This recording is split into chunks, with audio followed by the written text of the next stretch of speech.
Muy buenas tardes. Estamos iniciando este segundo capítulo de entrevistas que como consorcio estamos realizando a diferentes invitados vía Zoom con respecto a algunos temas que son de interés para las universidades estatales y que también están emanando desde las universidades del Estado. Hoy nos acompaña María Lutz.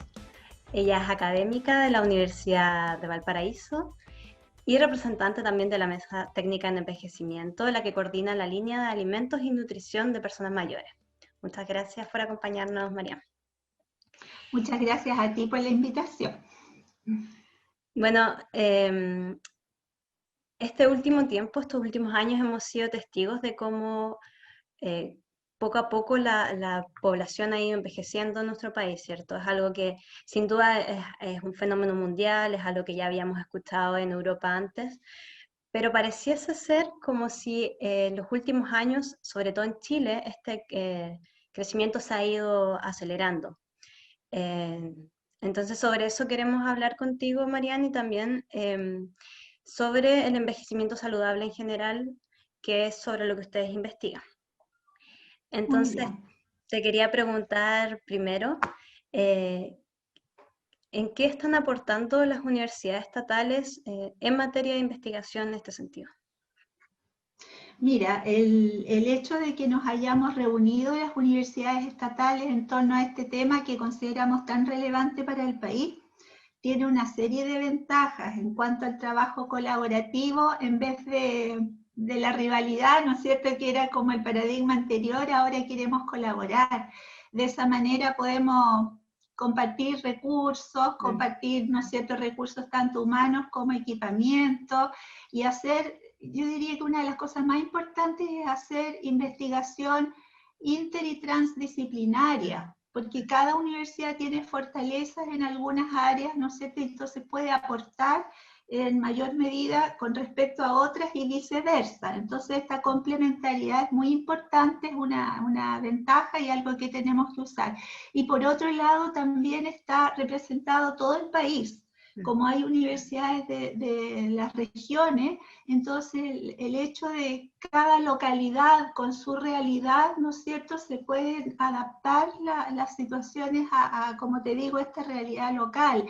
Y eso también es bien importante. Así podemos trabajar más en conjunto, por ejemplo, con los municipios y con otras instituciones, y no queda todo a nivel como tan lejano a las personas realmente que son las que esperamos que tengan el beneficio. Por eso estamos enfocados, digamos, no solamente en hacer investigación, hacer proyectos y publicar, sino que realmente llegar a, ojalá, a ser considerados como un referente para las personas que toman las decisiones en el país, ¿no es cierto? Y las políticas públicas, ojalá podamos influir en eso. Entonces, es como bien ambicioso lo que queremos, pero la verdad es que nos sentimos tranquilos porque creemos que tenemos las potencialidades de hacerlo. Por ahí va. Y bueno, preguntarte un poco también, ahora ahondando más como en lo que ustedes investigan, sobre el impacto que ha tenido, especialmente que hemos visto que ha tenido esta pandemia en el grupo de la población en personas mayores. Preguntarte un poco, y también que hemos visto sobre todo la vulnerabilidad en la que están muchos de ellos. ¿Cuáles son los factores protectores que pueden existir y que son necesarios también para potenciar justamente un envejecimiento saludable? Saludable. Mira, la pandemia puso en evidencia, como tú muy bien lo dices, las vulnerabilidades en distintos grupos, y las personas mayores, dentro de todas ellas, tal vez es el más afectado, este grupo, ¿no?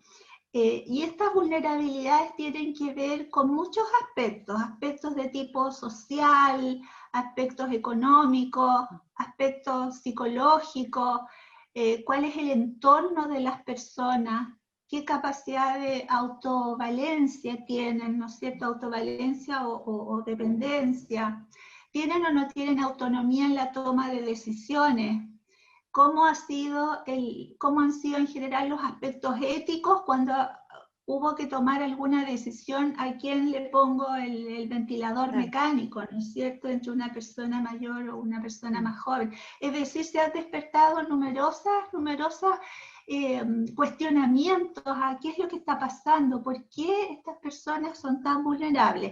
Y todo eso, que es como el entorno, sumado a las condiciones propias de su estado físico, ¿no es cierto?, su salud.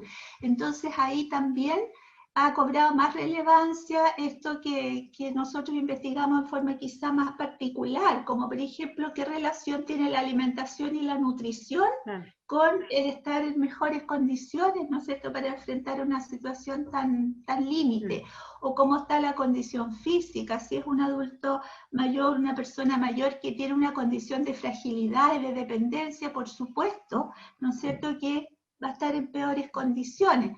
Entonces, ¿cómo enfrentar aquello? ¿Desde cuándo? O sea, empezamos a preocuparnos cuando la persona cumple, ¿no es cierto?, cierta edad cronológica, o empezamos a preocuparnos antes. Obviamente, mientras antes mejor. O sea, esto es un tema del ciclo vital completo. Nosotros estamos envejeciendo siempre, ¿verdad? Eso es así. Entonces, claro, empezamos a quizá considerarlo más cuando ya se ve externamente las señales típicas del envejecimiento.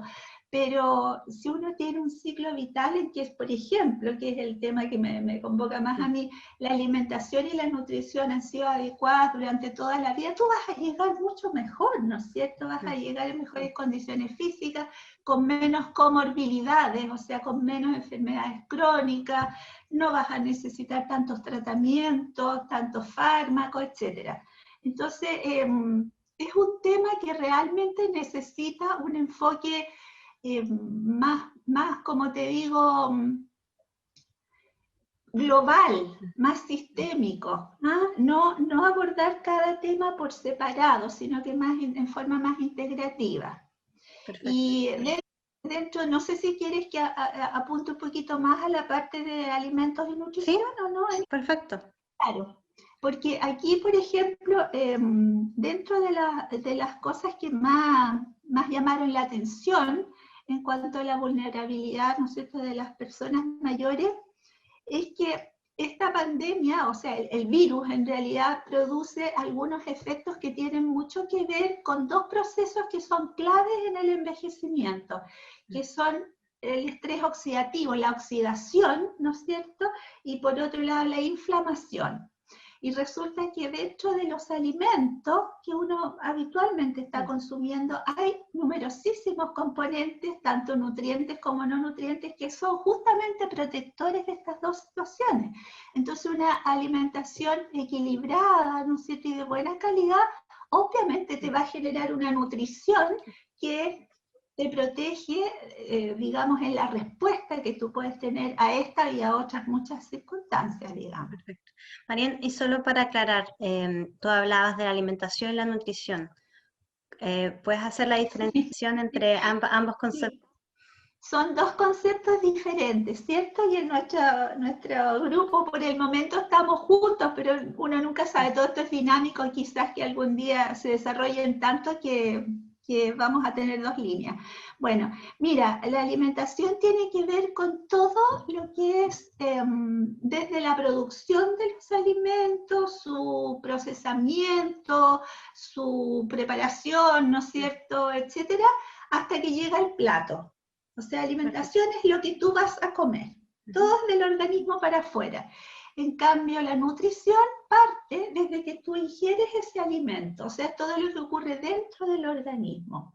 Obviamente las dos cosas están bastante interrelacionadas, pero como, por ejemplo, como líneas de investigación, tú puedes desarrollar alimentos que tengan características especiales, por ejemplo, orientadas a personas mayores en cuanto a su textura, porque hay problemas de masticación, de deglución, de pérdidas del sabor, ¿no es cierto? Entonces puedes diseñar eso, hacer que los nutrientes lleguen de mejor manera, en fin.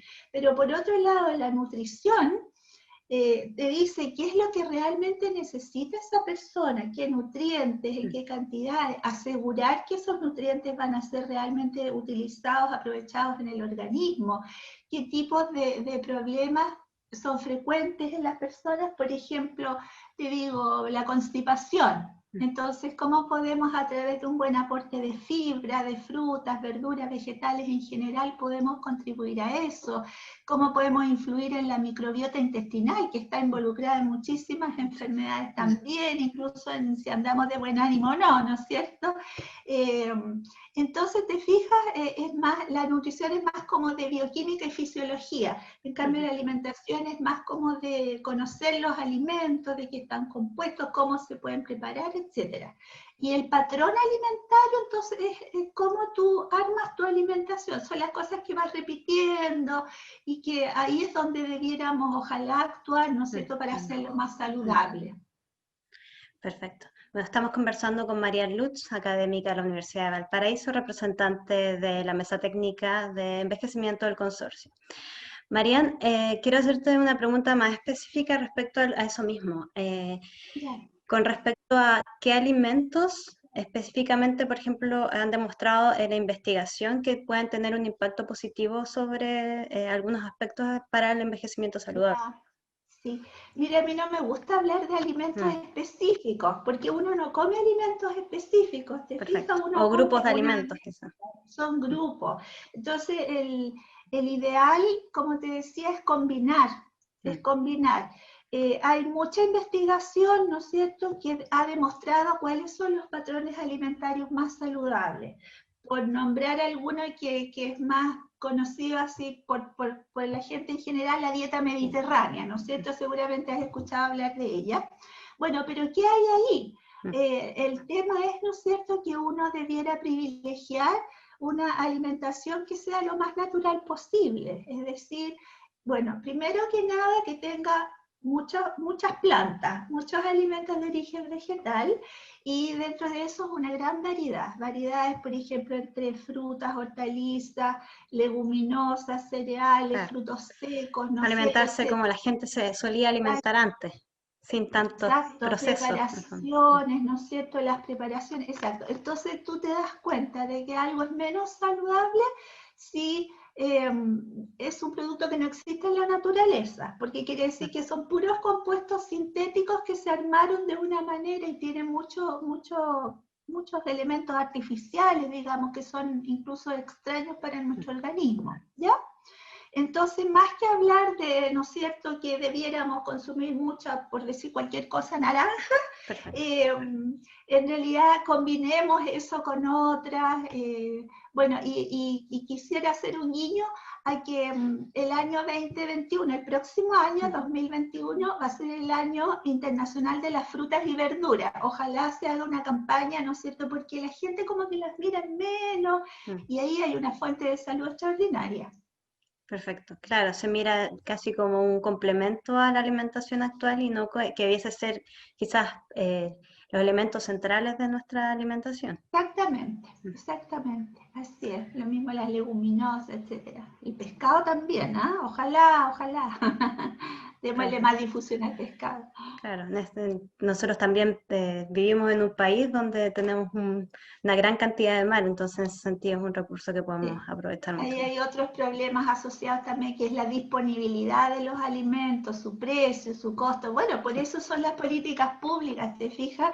Si es conveniente o no hacer un subsidio. Estas son cosas que hay que conversarlas. Sí, en ese sentido, Marian, también te quería preguntar justamente, ¿cuál es el rol que pueden jugar las universidades estatales en promover ciertas políticas públicas que puedan beneficiar también, sobre todo a las personas mayores? Claro. Bueno, esa es nuestra intención, ¿te fijas? Y para eso tú tienes que entregar antecedentes contundentes. O sea, si tú quieres demostrar que es importante que las personas tengan acceso a este tipo de alimentos, tienes que demostrar, tienes que tener evidencia científica de que el consumo de ese tipo de alimentos realmente te va a producir una protección, va a bajar los costos de salud de todas maneras, porque las personas van a vivir más tiempo pero en mejores condiciones de vida, y esa evidencia en gran parte ya está. Entonces lo que nosotros tenemos que hacer es ocupar esa evidencia y traerla a nuestra realidad. Por eso te decía que me parece tan importante lo local.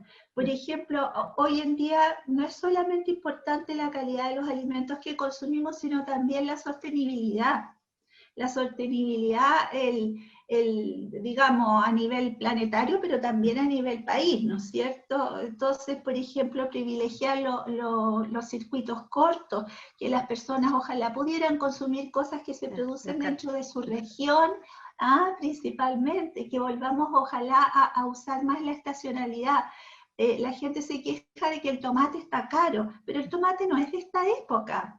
Entonces antes nadie se preocupaba porque no había tomate porque se consumía más lo que era de la época. Yo no digo volvamos al pasado y digamos como en el siglo, no tengo idea, 18, es la idea, ¿no? Pero sí que tengamos una noción más de preocuparnos no solamente de nosotros y nuestro cuerpo, sino también de qué está ocurriendo en nuestro entorno.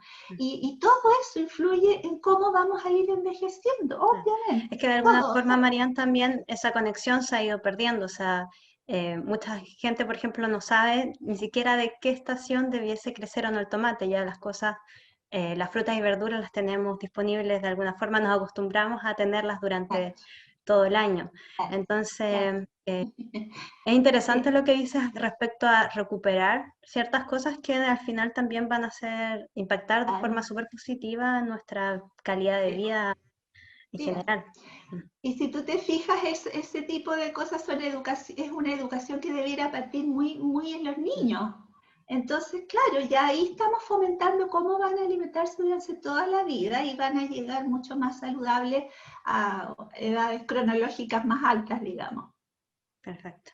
Bueno, la pregunta tuya era cómo esperamos afectar, ¿no es cierto? Claro, bueno, ustedes directamente. Estas reflexiones y estas evidencias y por supuesto los trabajos, digamos, científicos y la investigación que esperamos hacer en toda la red. Perfecto. Muchas gracias, Marian.